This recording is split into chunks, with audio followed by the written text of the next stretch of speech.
Resumido. Olá, eu sou o Bruno Natal, hoje é dia 11 de novembro e no resumido número 338, Rosalía lança manifesto anti-IA. Tom Brady clona o próprio cachorro. Ucrânia gamifica a guerra com drones. Menina chora ao se despedir de brinquedo de IA.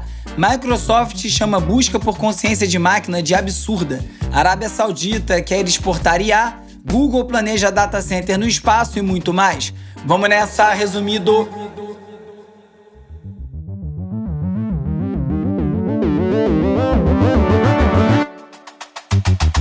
Olá, resumista! Esse é o Resumido, um podcast sobre cultura digital e o impacto da tecnologia em todos os aspectos das nossas vidas. Semana passada eu lancei um novo canal do Resumido, é o Resumido Tech Invest. Isso nasceu de um pedido, de muitas conversas com pessoas do mercado financeiro que eu conheço, que viviam me perguntando por que eu não fazia um canal explicando essas minhas pesquisas sobre tecnologia no contexto de investimento, identificando oportunidades dentro desse universo de notícias que eu cubro toda semana. Então lancei o canal. Quem gosta desse tema, @Resumido Tech Invest, tanto no Instagram quanto no YouTube. Ajuda demais aí quem puder seguir. E para quem quiser assinar, é só ir em resumido.cc/techinvest. Por lá você se inscreve. E eu vou também falar e deixar o link para Tech Invest na newsletter tradicional, o Futuro Explicado, que sai toda semana. Se você não assinou essa ainda, é resumido.cc/newsletter e você também pode se inscrever. Além disso, outro motivo para comemorar, chegamos a 40% da meta de assinantes aqui do Resumido. Ainda está muito longe dos 100%, mas pelo menos a gente saiu da casa dos 30%. Então eu quero agradecer aos novos assinantes. Como sempre, a maior parte mulheres, então, macharada, vamos começar a se coçar. Muito obrigado, Carol, Deise, Renata e Alberto. Se você ainda não fez a sua assinatura e puder fazer e ajudar o Resumido a seguir adiante, é só você ir em resumido.cc/assinatura e fazer a sua. São R$15 por mês, você recebe muito conteúdo extra, conteúdo exclusivo, fala comigo no grupo de WhatsApp e mais coisas que vem por aí. E aproveitar para fazer um outro pedido aqui, tem um anúncio nesse episódio, não pula o anúncio não, é uma forma de apoiar o Resumido e clica no link que eu vou informar. Isso aí ajuda muito a trazer mais anunciantes, né? E o Resumido poder continuar adiante.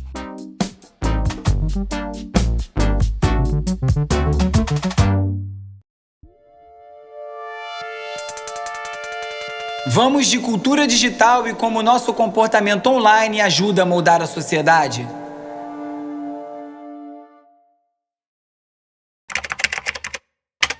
This statement from Rosalía is important. Watch. There's no AI at all. It's a human album. Essa que você ouviu foi a Rosalía, uma das artistas mais inovadoras da música pop atual.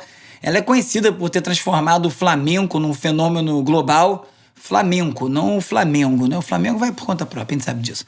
No áudio ela falava sobre as decisões criativas do novo disco dela, o Lux, que é uma obra avant-garde que mistura música clássica, pop. E numa entrevista para Apple Music, a Rosalía falou, abre aspas, não tem nenhuma inteligência artificial, é um álbum humano. Eu quis que fossem instrumentos acústicos. Acho que dá para sentir a madeira, o espaço, dá para sentir que há um humano ali dentro.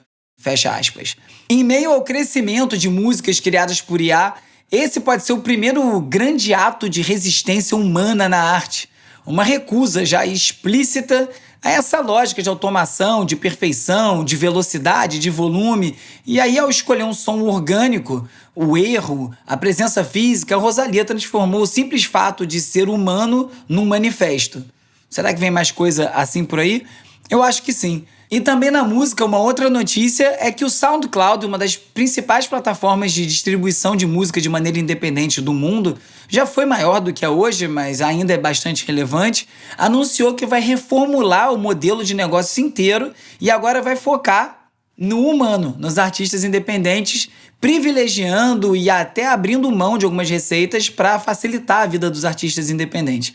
A partir de agora, os artistas que assinam o All-in-One Subscription, que é a assinatura para usar a plataforma, vão receber 100% dos royalties provenientes não só da plataforma SoundCloud, assim como os repasses do Spotify, TikTok e YouTube Music. Significa que o SoundCloud não vai cobrar nenhuma comissão para distribuir essas receitas, o que já é uma ótima notícia para os músicos. Outra iniciativa é o lançamento do Fan Support, que é, na verdade, um botão para os fãs poderem enviar gorjeta diretamente para o artista, e o SoundCloud também não vai pegar nenhuma comissão daí, e além disso vai oferecer ferramentas para os artistas criarem lojas, inclusive para vender vinis, mesmo sem ter que ser uma tiragem muito alta, ajudando os artistas a monetizarem, né, a faturarem com o seu trabalho, e também resolve um grande pepino que é ter tudo numa plataforma só. É muito difícil, né? Você ter tantos tipos de negócio e formatos espalhados em várias plataformas, ainda mais pro artista, né? Que tá mais focado em fazer música do que ficar operando uma lojinha. São ótimas notícias para os artistas e também uma materialização de um conceito que eu venho falando bastante por aqui, de uma mudança comportamental em que o público vai começar a valorizar mais o trabalho criado por humanos. Tá bem alinhado aí com o que a Rosalía falou no discurso dela. Aliás, outro dia, alguém deixou um comentário lá no Spotify falando que não aguentava mais eu falar como eu venho dizendo ou como eu já disse.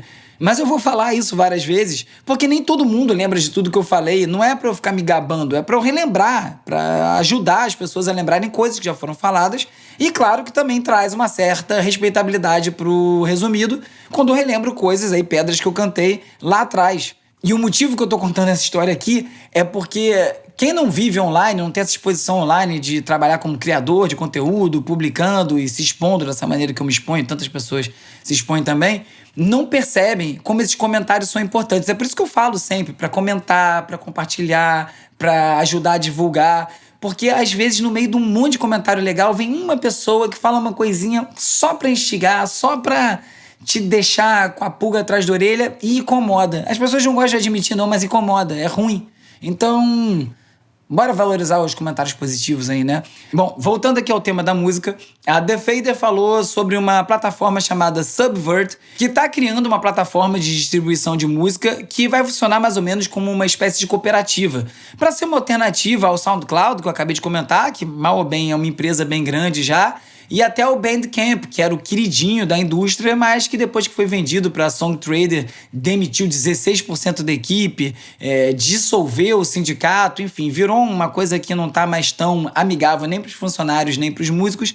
Então o Subvert quer chegar e ocupar um espaço que está sendo deixado pelo Bandcamp. O discurso do Subvert é que ele quer servir de contraste para esse capitalismo de plataforma que acaba quase sempre explorando o usuário e levando o artista a perder controle da sua própria obra. Esse assunto, aliás, foi comentado por aqui no episódio colaborativo entre eu e o Cris Dias do Boa Noite Internet, chamado A Merdalização da Internet, em que a gente falou justamente sobre isso, sobre essa tendência das plataformas, conforme vão crescendo, começar a focar só no lucro e começa a prejudicar os usuários, e aí o usuário das duas pontas, né? O que consome e o que produz o conteúdo que essas plataformas distribuem. E o Subvert não é só um sonho, não. Assim, já tem 8.500 músicos, mais de 1.500 gravadoras. Estão lá a Warp, a Polyvinyl, a Thrill Jockey, que são algumas gravadoras independentes bem conhecidas. E o lançamento da versão alfa do Subvert foi em outubro desse ano. Custa $100 para participar. Isso aí te dá direito a voto nas decisões, participação nas assembleias. Então é uma coisa bem democrática mesmo, que pede o envolvimento dos artistas, dos usuários, para estarem ali dentro e fazer essa plataforma um lugar melhor. É legal ver esse tipo de formato se desenhando, né? Tem muito mais a ver com a internet, né? Original, essa colaboração, essa construção aberta, essa distribuição mais igualitária dos benefícios, também das responsabilidades. Projeto interessante. Tem outros também em blockchain, o MPC do Digital Dubs, aqui do Rio, que também é fundador do Crypto Rastas, um projeto de NFT que fez bastante sucesso. Tem um outro projeto chamado Music, com K, né? M-U-Z-I-K, na verdade, e que também tem uma proposta, através do blockchain, de ter uma distribuição mais transparente, uma participação mais equilibrada de todos os atores em cada plataforma. A gente vai chegar num modelo desse, eu acho que nem tanto tempo assim, esse tipo de modelo ultracentralizado, que é o que domina a internet hoje em dia, talvez não tenha a vida tão longa quanto pensam. Vamos ver, tomara.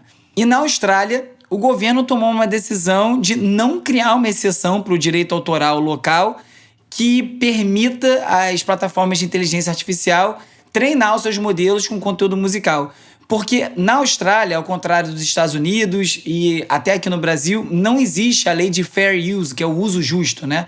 É uma lei que permite você usar um conteúdo que seja protegido por direito autoral, desde que ele seja um uso justo. Por exemplo, comentar uma obra. Toda vez que eu uso aqui no programa um trecho de uma série, de um disco, para poder fazer as recomendações lá no final, das dicas de ler, ver e ouvir, quase sempre vem uma notificação do Spotify dizendo que eu tenho que justificar o uso ou vai tirar o episódio do ar. E eu sempre alego que eu tô tendo o uso justo de fair use, pois isso aqui é um programa jornalístico, eu tô dando uma dica e divulgando o trabalho dessas pessoas.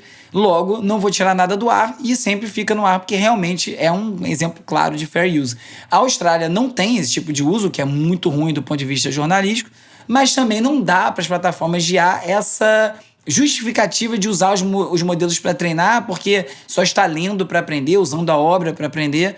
Bom, lá não vai colar. Isso aí deixa o cenário musical da Austrália um pouquinho mais protegido desse ataque das empresas de tecnologia. E saindo da música e falando dos pets, né, os bichinhos de estimação, a empresa de biotech chamada Colossal, que eu já comentei por aqui, a empresa queria clonar um mamute, ainda quer clonar um mamute, né, e reviver um animal extinto, um animal pré-histórico. Já fez alguns outros experimentos com alguns outros animais e agora começou a fazer clonagem de cachorros para alguns donos famosos. Então, a Paris Hilton, a Barbra Streisand, o Tom Brady, todas essas pessoas já clonaram os seus animaizinhos de estimação já mortos para criar uma nova versão dele. O Tom Brady revelou aí recentemente que o cachorro atual da família é um clone do cachorro anterior. Isso tudo é um pouco esquisito, né? Meio Jurassic Park, ao mesmo tempo um apego, porque não vai ser o mesmo cachorro, né? Não é só o material genético que vai fazer, tem toda a experiência, o tempo que nasceu, sei lá. O Tom Brady era casado com a Gisele Bündchen quando tinha esse cachorro original, hoje ele não é. Então ele já vive outra vida, provavelmente em outra casa, com outro ritmo, com os filhos em outra idade. Tudo isso vai afetar o desenvolvimento do cachorro. Obviamente que tem questões genéticas, não é à toa que cavalo de raça vale o que vale, ou até cães de raça também valem por conta do material genético. Mas eu não sei, isso me parece um uso um pouco complicado, né? Uma coisa eticamente questionável, talvez. Sabe que porque é animal, não importa, pode fazer o que quiser? Sei lá. É assim que tá sendo. A empresa também tem outras companhias, tem a Breaking, que é uma empresa dedicada a pesquisas de decomposição de plásticos, isso aí uma coisa bem urgente, e a Form Bio, que é focada em terapias genéticas, né? Que é o uso da genética para curar doenças ou para tratar doenças e coisas desse tipo. Pelo menos é um uso mais positivo do que os drones vêm tendo, né? Coitado dos drones, nasceram aí com grandes brinquedinhos de filmagem, viraram armas de guerra. E o Guardian fez uma matéria sobre a iniciativa ucraniana do uso de drones que criou toda uma bonificação, transformou os ataques em drone numa espécie de jogo. Os soldados que operam os drones remotamente para fazer esses ataques, o que já traz em si só uma dessensitização do ato, né? Você acaba matando alguém real, porque não é um videogame, mas de uma maneira mais distante. Enfim, os soldados agora começam a ganhar pontos por conta das destruições e das mortes confirmadas e pode trocar esses pontos por drones novos, por armas na loja que eles têm lá, Brave One, que é tipo uma Amazon de guerra, e tem mais de 100 modelos de equipamento lá para eles trocarem. O vice-primeiro-ministro ucraniano, Mikhailo Fedorov, falou que 400 unidades de drones já participam dessa competição, lembrando que na Ucrânia tem alguns civis envolvidos nisso, né, nesse tipo de ataque com drone, e esse número quadruplicou desde agosto. Em setembro, os operadores teriam matado ou ferido 18 mil soldados russos, tudo valendo ponto no Army of Drones Bonus System, ou sistema de bônus do exército de drone. Caraca. Aí a pontuação varia de acordo com cada ação. Então, matar um soldado russo vale 12 pontos, eliminar um operador de drone rende 25 pontos, ou seja, mais vale você eliminar um operador de drone do que matar um soldado. Capturar um prisioneiro de guerra garante 120 pontos. E as regras foram todas definidas pelo gabinete ucraniano, que afirma que esse processo é uma forma técnica e sem emoção de tratar a questão. O que isso acabou gerando é uma competição entre as unidades. Porque agora, além de estar em guerra com os russos, eles também estão numa competição paralela um com os outros em busca dos prêmios. Não duvido que acabe um atacando o outro para tentar se destacar, sei lá, para poder ganhar a competição. E isso distorce completamente o princípio original, que já é um pouco distorcido do que se espera como sociedade, essa gamificação, mas as pessoas agora estão mais preocupadas em ganhar isso do que, sei lá, em ter um objetivo específico na guerra. Isso pode incentivar, né, ataques não motivados ou exagero nas operações para ganhar esse ponto. Não me parece uma boa ideia gamificar esse processo, não. Mas a The Economist falou de um outro uso de IA, de tecnologia, nesse caso, para transformar a eficiência de vários mercados, de setores, né, das finanças, da medicina, até da venda de carro usado, através de IA. O que esse artigo do Economist está argumentando é que isso pode ajudar a encerrar o que eles chamam de economia do abuso, que é um sistema em que os consumidores quase sempre pagam muito mais do que é justo pela falta de conhecimento. Você não sabe o que você está comprando, que serviço está contratando, recebe uma informação, tem que acreditar e acaba pagando mais, às vezes por uma coisa que nem precisava ser feita no seu carro, na sua casa, no seu corpo, no caso da medicina, e que com ferramentas como chatbot, ChatGPT, Gemini, todos eles, você pode agora ter uma informação pelo menos minimamente baseada para argumentar. Por mais que tenha muita informação errada vindo desse chatbot, sabendo usar, você pega alguma noção e consegue talvez ser enganado menos, né? Então isso aí pode ajudar a equilibrar essas relações econômicas.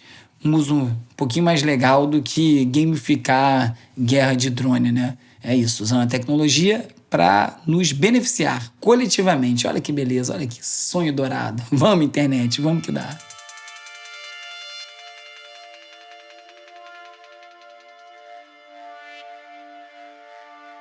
Sabendo que o resumido fala sobre tecnologia, comportamento, a Insider me mandou umas peças para testar. Eu já testei e eu curti bastante. Quem pratica corrida sabe como a roupa errada pode atrapalhar, né? Esquenta demais, segura o suor, amassa, fica desconfortável. E tem dia também que eu vou da corrida direto pra academia. Tem vezes que eu já até emendo direto na gravação do podcast. E a Tech T-shirt da Insider ajuda demais nessas situações. É um tecido respirável que facilita a evaporação do suor, é anti-odor, que é bem importante quando você está fazendo exercício, e fica desamassada no corpo. É uma blusa feita para quem quer conforto e desempenho. Um outro modelo, a Daily T-shirt, entra já nos dias mais tranquilos, que é uma blusa leve, macia. E agora em novembro está rolando a Black November da Insider, que é basicamente a Black Friday deles, só que dura o mês inteiro, com até 50% de desconto, somando os preços do site com o meu cupom resumido. O link com desconto já aplicado está na descrição aqui do episódio. E também aproveita para entrar no grupo oficial da Insider no WhatsApp, que por lá rolam umas flash promos com os maiores descontos que eles dão. Eu vou deixar o link na descrição do episódio também. A roupa é boa, dura, já o desconto, não. Então corre lá para garantir o seu. Agora é o momento de explorar as transformações causadas pelas inteligências artificiais.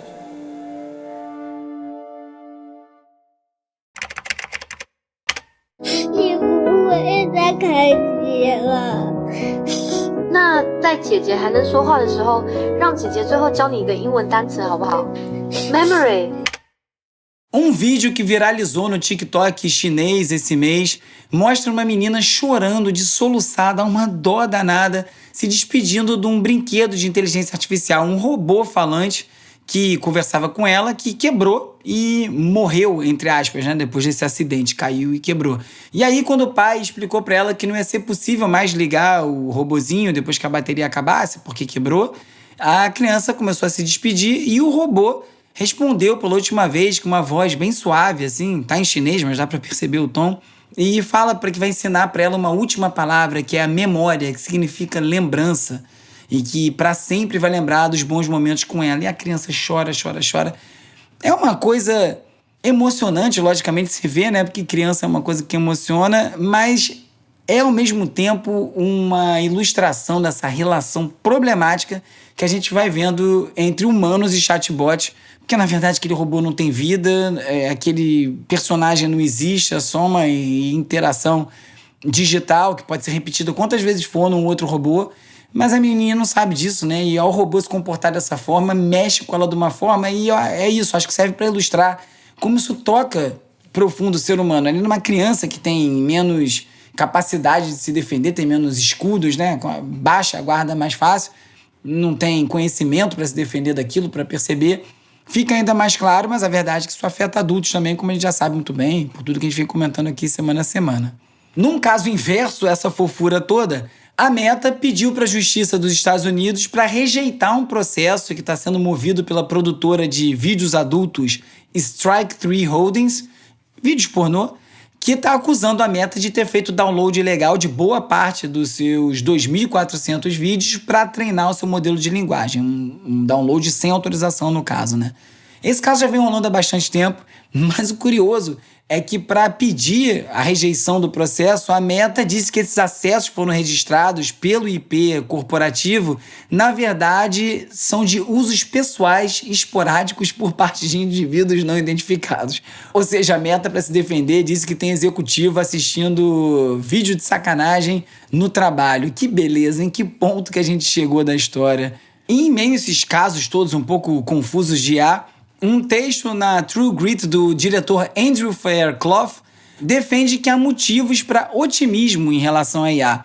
Ele diz que, apesar desse avanço da IA generativa estar causando vários problemas para o mundo criativo, desde a apropriação indevida de obras para treinamento de modelos de linguagem até pela substituição do trabalho humano, em alguns casos, por conteúdo gerado com IA, ele defende um otimismo para os artistas humanos. Ele diz que, assim como aconteceu com TV 3D, NFT, metaverso, que a IA também é uma bolha prestes a estourar, como eu venho falando por aqui bastante.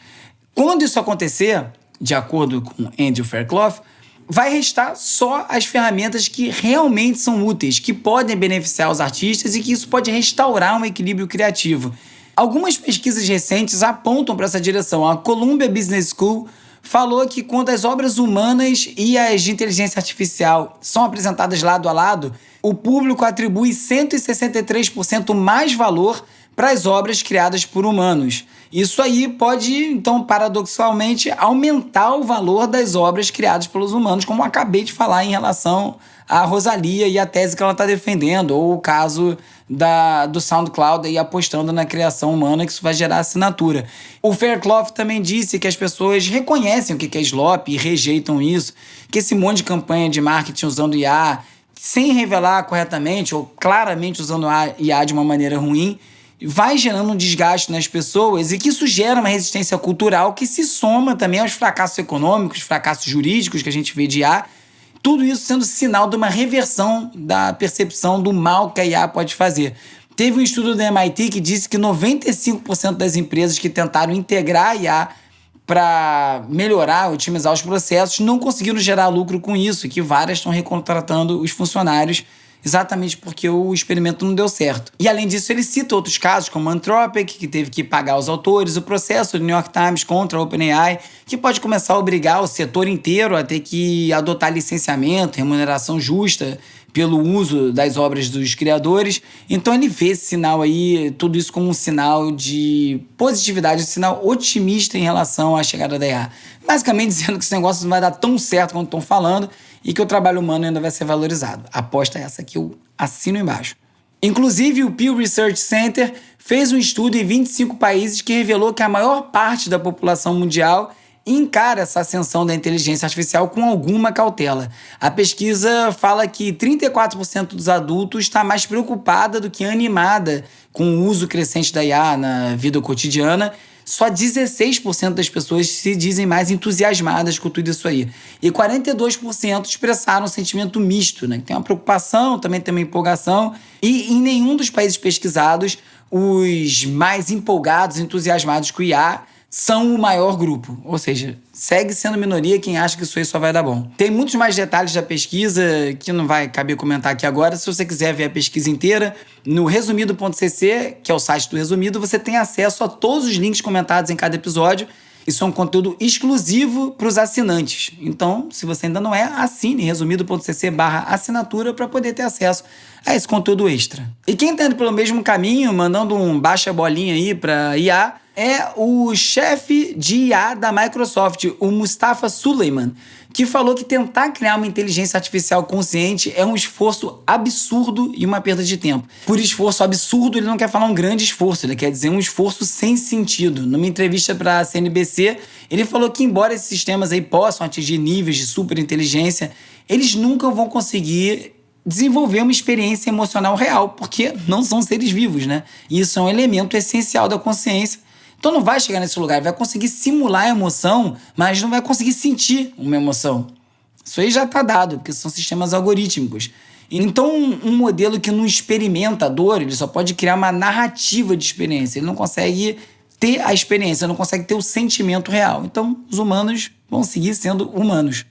E aí o Suleyman fala que ele baseia essa crença dele em teorias científicas como o filósofo John Searle, que defendia que a consciência é um fenômeno puramente biológico que é impossível de ser replicado por computadores. Mas, mesmo assim, o Suleyman, da Microsoft, alerta para o perigo dessa IA aparentemente consciente, né? Que os usuários vão acreditando em chatbot, acreditam que eles têm sentimento, que têm intenções próprias, ou seja, esse buraco de coelho, a toca de coelho que as pessoas vão entrando quando interagem de maneira muito ativa, muito intensa com esses chatbots e esquecem que estão falando com uma máquina que funciona a partir de probabilidade, que não tem pensamento nenhum ali atrás, mas como consegue simular muito bem isso, a pessoa acredita. Enfim, temos casos trágicos que acontecem a partir de aí por conta das pessoas acreditarem que realmente estão tendo uma relação com um ser consciente. Não estão, é sempre bom lembrar isso, não estão. É uma ferramenta de probabilidade.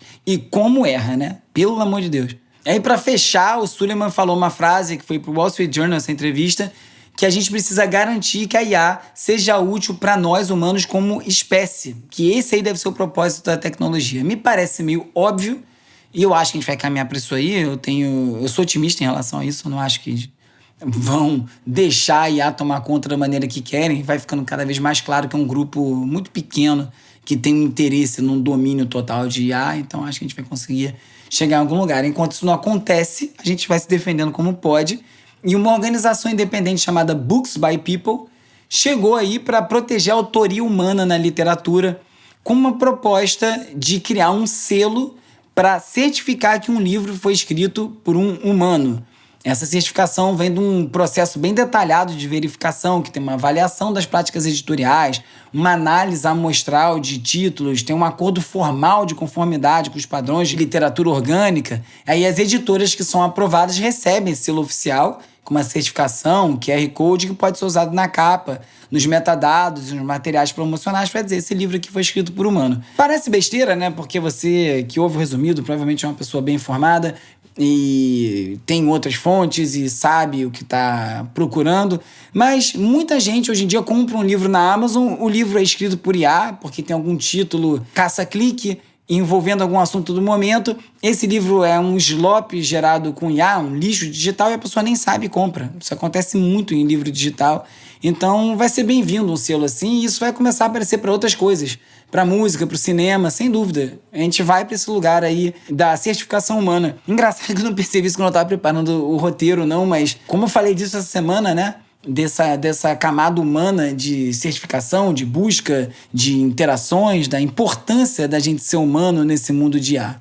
Porque apostar contra a IA também pode dar dinheiro. O lendário investidor Michael Burry, que ficou conhecido aí no filme Big Short como o cara que previu o colapso do mercado imobiliário americano em 2008 e ganhou bilhões com isso, está apostando contra o setor de IA. Nos Estados Unidos, os grandes investimentos são monitorados e a Securities and Exchange Commission, o SEC, que é o gestor, diz que o Michael investiu 1 bilhão e 100 milhões de dólares em contratos de venda, os famosos puts, nas ações das empresas NVIDIA e na Palantir. Ou seja, ele está apostando que essas ações vão cair de valor e aí ele vai ganhar dinheiro em cima disso.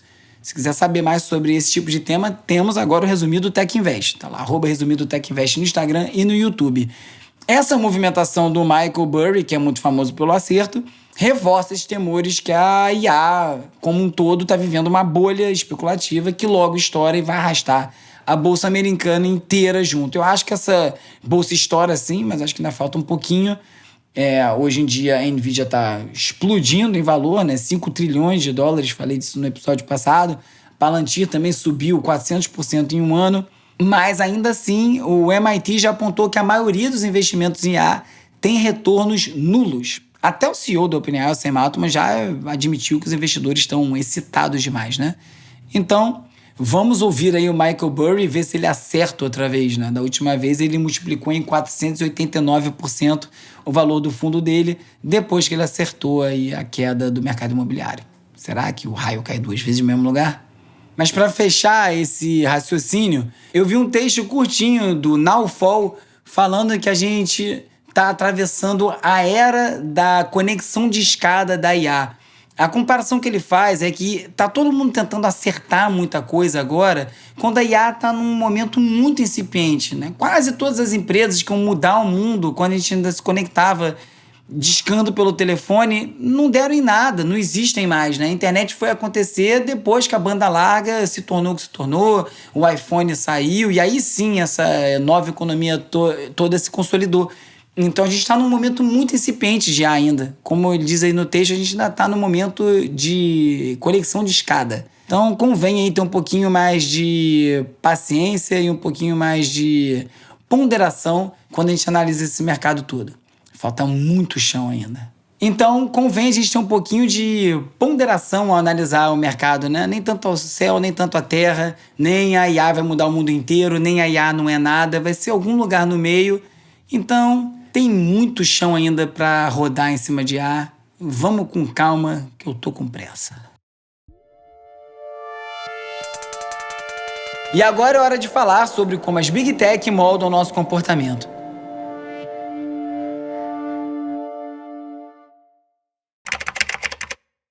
We're standing in a situation in Denmark where far too many young people, far too many children are having a profile on a big social media platform. O governo da Dinamarca está propondo uma legislação para proibir o uso de redes sociais por crianças menores de 15 anos sem o consentimento dos pais. É uma resposta a esse monte de preocupação do impacto da tecnologia na saúde mental das crianças. A idade eu não acho uma ideia. Aqui em casa, meu filho não tem rede social e não vai ter até os 16 anos. Esse é o plano e tem dado certo. Eu acho importante ser assim. Não acho que tem idade para ter isso, embora vários amigos tenham. E eu aviso aos pais e às mães que eu não acho que deveria, né, quando me perguntam. Mas cada um sabe melhor dos seus filhos. Isso aí parece também com o movimento da Austrália, também de proibição. Mas a matéria da Deutsche Welle não toca num ponto que uma reportagem, uma newsletter do New York Times tocou, que, na verdade, o verdadeiro problema, como a gente sabe, é o modelo de negócios, né? O problema são essas ferramentas, essas plataformas de rede social, de IA, quererem extrair o máximo de valor de cada usuário, prender o máximo de tempo possível na tela e tentar faturar, não importa com quem. Se o cara estiver vendendo aposta ilegal e tiver comprado um anúncio, vai lá, né? Aliás, saiu um relatório dizendo, se eu não me engano, 10% do faturamento do Facebook é de anunciantes de produtos ilegais, né? O dinheiro entra. Então, esse é o grande problema, porque se a gente só vai para o lado da proibição também, a gente praticamente não faz essa cobrança das plataformas, elas ficam liberadas para continuar nesse mesmo sistema, que é o grande problema, que é o que traz a gente para onde a gente está, para esse uso excessivo de telas e tudo mais, né? E os algoritmos. Eu ainda acredito que a gente vai precisar ter um sistema operacional voltado para crianças, que o telefone vai ser de criança, que as redes sociais vão ter aplicativos voltados para crianças, como tem o YouTube Kids, por exemplo, e que vai se chegar em algum momento numa coisa mais equilibrada. Enquanto a gente não pensa nos problemas terrenos, semana passada falei sobre a experiência chinesa que quer afundar um data center para ver se diminui o consumo de água para resfriar essas operações, né? Que é para isso que a água é usada, embora vá aquecer o oceano e gerar outros problemas. O Google está tentando uma iniciativa um pouco mais usada, o Project Suncatcher, ou Projeto Pega-Sol, que é mandar esses data centers todos para o espaço e que eles sejam movidos a energia solar e que por lá eles fiquem fazendo esse processamento inteiro, conectado por links óticos de alta velocidade, operando continuamente, porque tem luz solar constante, fica em órbita, não aquece nada aqui na Terra e assim, através de satélites, consegue mandar o processamento de volta para a Terra, o que resolveria o problema. É isso, mandar tudo pro espaço, né? Literalmente, manda tudo pro espaço e vê se resolve. Vai que dá certo. Já aqui na Terra, na China, eles estão transformando essa ambição em inteligência artificial numa ferramenta de vigilância estatal. Teve uma conferência em Pequim, de acordo com o New York Times, que reuniu vários oficiais de polícia do país inteiro, executivos de tecnologia, pesquisadores, gente do governo, para apresentar novas formas de usar IA para aperfeiçoar o controle social. Então teve demonstrações de robô policial, de softwares de reconhecimento de voz capazes de identificar mais de 200 dialetos chineses e as línguas minoritárias todas. Também sistemas que analisam o comportamento das pessoas com base nos seus históricos médicos, nas compras online, no uso de dispositivos domésticos inteligentes, ou seja, uma distopia completa, né, de tudo que a gente teme acontecer no resto do mundo, no Ocidente. Na China, eles já estão aí torando, aí, indo com tudo, experimentando a tecnologia como forma de controle social mesmo. Os pesquisadores do Ministério da Segurança Pública, por exemplo, da China, sugeriram que os robôs autônomos pudessem substituir patrulha humana, né? Então vai identificando automaticamente, por exemplo, bandeira de protesto, comportamento suspeito. Comportamento suspeito é um conceito engraçado, né? O que é um comportamento suspeito? E aí a matéria diz que vários executivos de Big Data já argumentaram que as plataformas podem mapear as redes sociais, os hábitos, até o estado emocional do cidadão e pode oferecer para o governo então, um retrato comportamental completo de cada indivíduo. Mas mesmo assim, com o governo muito entusiasmado, a eficácia dessas ferramentas aí muitas vezes parece muito mais promessa de marketing do que uma tecnologia comprovada, né? Isso aí serve para atrair contrato público muito lucrativo, né? O governo vai lá, bota uma grana, bilhões de dólares em IA, e aí isso vai alimentando a máquina. No fim das contas, né? Não consegui chegar tão perto desse resultado, não. É muita promessa, né? A gente vê muito sonho sendo vendido, porque, óbvio, isso dá muito dinheiro. Então, é sempre bom a gente analisar essas notícias todas, sempre com um pezinho atrás e perguntar, será?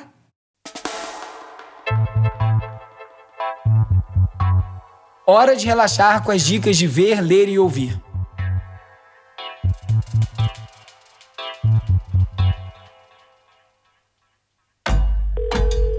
Hi, Carol. Thank you for calling. Yep. This must be so bewildering for you. Volta e meia, eu dou umas dicas aqui de coisas que vão ser lançadas e que eu não assisti ainda. E aí, às vezes, eu não volto aqui pra falar disso de novo. Mas essa semana estreou na Apple TV o Pluribus, não sei como é que fala, que é a nova série do criador de Breaking Bad, o Vince Gilligan. Não dava pra sacar muito bem a premissa, né, pelos teasers que estavam meio misteriosos, então eu tava muito curioso pra assistir os 2 primeiros episódios, que é como a Apple sempre lança. E que bela surpresa, viu? O primeiro episódio, que é dirigido pelo Gilligan, o segundo também, é magistral. Roteiro, atuação, tudo. Não tem um take, um corte, não tem um respiro fora do lugar. Sem brincadeira, eu cheguei até a ficar distraído de tão bem executado que era. Eu fiquei tão hipnotizado pela execução do troço que eu tava saindo da história um pouco. A série é baseada numa realidade que a humanidade é atingida por um código de RNA enviado do espaço que conecta quase o mundo inteiro numa mentalidade coletiva ultra feliz. Quase o mundo inteiro, porque a protagonista da série, a Carol Sturka, que é interpretada pela Rhea Seehorn, que tá muito bem no papel, além de outras 11 pessoas, são imunes ao vírus, né? Só essas 12 pessoas no mundo inteiro. Para mim, foi impossível não interpretar a coisa toda como uma alegoria para o nosso ambiente digital, de redes sociais, de promessas de IA, em que as plataformas, os algoritmos homogeneizam as nossas vidas e todos os perfis ficam iguais, com gostos que se espelham, conteúdo que se reforçam, e essa utopia de um conhecimento coletivo total dos chatbots, vamos todos saber tudo. Essa ultraconexão pode ter um custo, que é essa perda da individualidade, o desaparecimento da divergência, a padronização do pensamento. Tudo isso aparece na série ali, né? Quando todo mundo fala a mesma coisa, ri da mesma coisa, age da mesma forma, discordar ou até errar vira uma exceção a essa uniformização que tira da gente exatamente aquilo que nos torna imprevisíveis e plurais. Ou então posso só estar viajando na maionese, claro. Assiste lá, depois me conta, porque é muito legal. Manda um comentário onde você estiver ouvindo esse episódio ou lá no @resumido.podcast.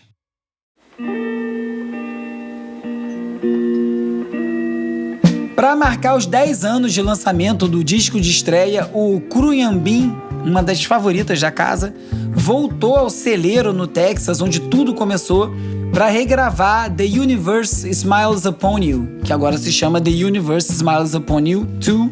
A ideia inicial era usar a orquestra, incluir música inédita, sobra de estúdio, essas coisas, mas o trio preferiu simplificar e simplesmente regravou o disco, com a calma, com a experiência que foi adquirida ao longo dessa década na estrada, se apresentando ao vivo.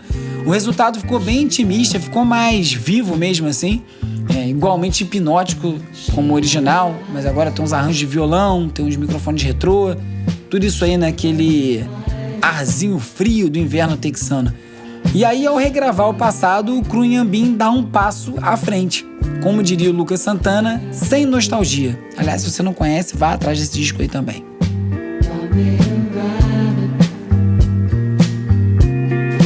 Nesse episódio, você ficou sabendo que Tom Brady clonou o próprio cachorro, que a Ucrânia transforma a guerra em videogame, que o vídeo viral mostrou uma menina chorando ao se despedir de um brinquedo de IA, que o chefe de IA da Microsoft chamou de absurda a busca por uma consciência de máquina, que a Arábia Saudita quer exportar a inteligência artificial, que o investidor aposta $1 bilhão no estouro da bolha da IA, que o Google planeja data centers no espaço e muito mais. Se você gosta do Resumido, além de seguir em todas as redes e assinar no resumido.cc/assinatura, você pode também recomendar para mais gente, que vai ajudar demais o Resumido a crescer. A gente precisa crescer, hein? Então não deixa de curtir, assinar, seguir, dar 5 estrelinhas e deixar uma resenha na plataforma que você estiver escutando esse episódio agora. E também espalhe aí nos seus stories, no seu WhatsApp, eu reposto todo mundo, tá? Só marcar @resumido.podcast que eu reposto com alegria. E se você quiser provar que você ouviu esse episódio inteirinho até o final, a palavra secreta da semana é humanidade. Sabe que eu já usei essa palavra, mas esse tema foi demais nesse episódio, vai ser humanidade mesmo.